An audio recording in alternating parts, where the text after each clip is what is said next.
Oke, bismillahirrahmanirrahim. Assalamualaikum warahmatullahi wabarakatuh. Oke, baik, alhamdulillah wassalatu wassalamu ala rasulillah wa ba'du. Bagaimana anak-anak kabarnya semuanya hari ini? Mudah-mudahan dalam keadaan sehat walafiat dan keadaan lindungan Allah Subhanahu wa taala. Baik anak-anak sekalian, insya Allah pada pertemuan ini ada dua tujuan pembelajaran yang Bapak akan sampaikan, yaitu terkait yang pertama adalah hadas besar, yang kedua adalah tentang tayamum. Minggu yang lalu kita sudah belajar tentang hadas kecil. Kalau hadas kecil, keadaan tidak suci yang mewajibkan kita harus berwudu. Tapi kalau hadas besar, keadaan tidak suci yang mewajibkan kita harus mandi janabat atau mandi junub. Pak, mandi junub itu apa? Yaitu mengalirkan air dari ujung rambut sampai ujung kaki harus basah semua, meratakan air. Itu mandi janabat, mandi junub.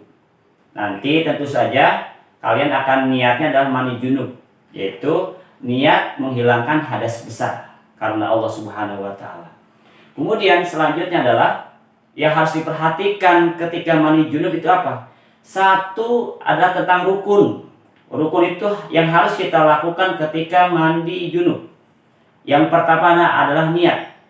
Niat dalam hati bahwa kita niat mandi untuk menghilangkan hadas besar.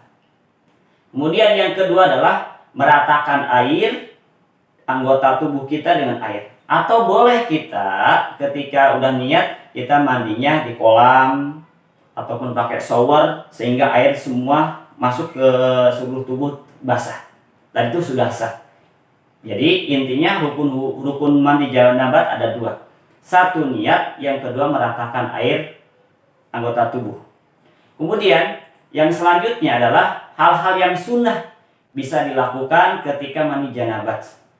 Yaitu pertama adalah kita mencuci tangan.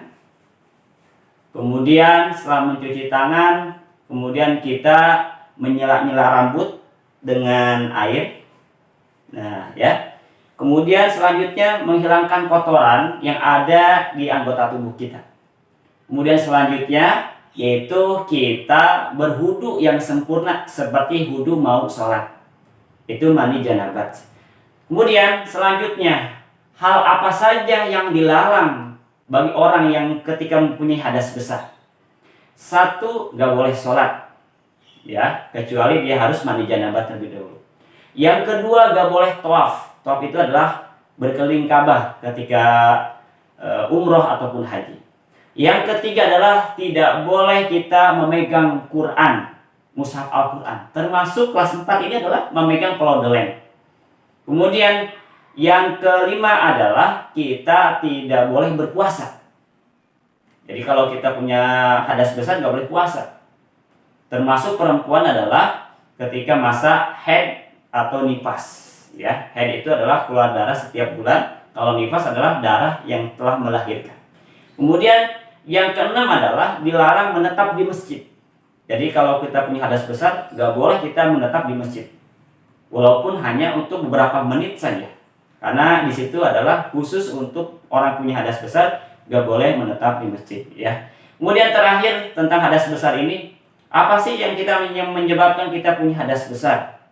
Yang pertama, ketika kita nanti akil balik, khusus laki-laki, ketika mimpi basah, kemudian maka ketika bangun dari mimpi basah tersebut, maka kita wajib mandi janabat.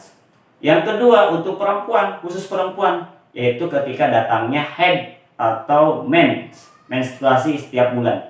Maka ketika suci, maka dia wajib mandi janabat dan itu menjadi penghilang dari hadas besar. Baik, selanjutnya yang terakhir yaitu tentang tayamum. Tayamum itu adalah pengganti wudu ataupun mandi janabat ketika tidak ada air. Satu, tidak ada air. Yang kedua, karena sakit. Kata dokter gak boleh kena air. Maka cara bersucinya baik hadas kecil maupun hadas besar dengan tayamum. Yang ketiga adalah dalam perjalanan. Ketika kita perjalanan jauh, di tengah jalan tidak menemukan air, maka cara bersucinya adalah dengan tayamum. Tayamum itu apa sih, Pak? Tayamum itu bersuci dengan debu atau tanah yang suci dan mensucikan. Jadi tanahnya yang suci, nggak boleh tanah ngambil yang ada najisnya. Oke, baik. Selanjutnya akan Bapak praktekkan tentang bagaimana tayamum yang benar, ya. Oke, selamat menyaksikan. Sebentar lagi kita akan menayangkan atau melihat proses bagaimana cara tayamum yang benar. Oke. Oke, baik anak-anak sekalian. Berikut ini Bapak akan mencontohkan praktek tayamum, ya. Mohon maaf, di sini adalah pakai tepung. Ini sebagai media saja. Tapi nanti ketika kalian untuk praktek tayamum nggak boleh pakai tepung karena tidak sah, ya. Tapi pakai pasir atau debu yang suci, ya. Jadi nanti praktek tayamum itu yang harus perhatikan pertama adalah niat. Yang pertama niat. Ya, nanti niat. Niatnya apa itu? Sama dengan niat wudhu, hanya saja kalimat wudhunya diganti dengan tayamum. Jadi nanti ketika niat nawaitu tayamuma lirafil hadasil asghari, ketika menghilangkan hadas kecil, atau ketika mengerjakan hadas besar lirafil hadasil akbari fardhulillahi ta'ala. Itu yang pertama niat. Yang kedua, di tayamum ini hanya mengusap dua anggota tubuh saja. Jadi kalau tayamum berbeda dengan wudhu. Apa yang diusap pertama adalah udah siap pasir, kemudian kita rapihkan pasir tersebut, kemudian nanti tangan ditempelkan, kemudian ditepuk dulu, jangan langsung, ditepuk dulu satu kali, kemudian dibasuh, diusap terhadap wajah. Nah, ya, satu kali aja, berbeda dengan wudhu. Kemudian yang kedua adalah mengusap kedua tangan sampai siku, tepuk dulu. Nah, diratain, set. Satu lagi, ratain yang kiri. Nah, kemudian yang terakhir adalah tertib. Tertib itu berurutan. Jadi dari niat, mengusap wajah, mengusap kedua tangan sampai situ. Hanya itu saja ketika tayamum. Dan di hari ini, boleh kita tayamum itu ketika di kendaraan, boleh memakai debu yang ada di kursi depannya. Jadi caranya sama, tempelkan, kemudian niat, kemudian ngusap wajah, kemudian ngusap kedua tangan sampai situ. Selesai. Jadi itu tayamum. Kemudian di tayamum itu harus perhatikan satu, tidak harus masih waktunya waktu sholat masih lama, nggak boleh. Jadi ketika udah masuk waktu sholat baru niat tayamum. Dan tayamum hanya berlaku hanya untuk satu kali. Setiap mau sholat tayamum, nanti mau sholat kedua harus tayamum lagi ketika tidak ada air atau dalam keadaan sakit. Berbeda dengan wudhu. Selama wudhu tidak batal, maka selama itu boleh untuk beribadah yang lainnya.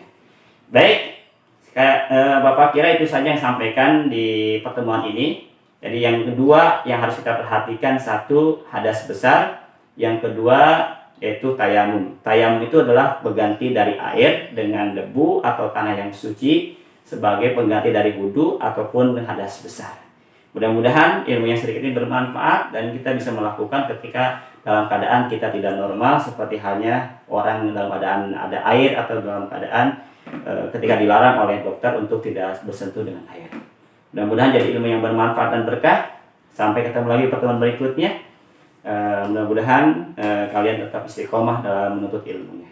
Hadanallahu wa iyyakum ajmain. Ihdinas siratal mustaqim. Assalamualaikum warahmatullahi wabarakatuh.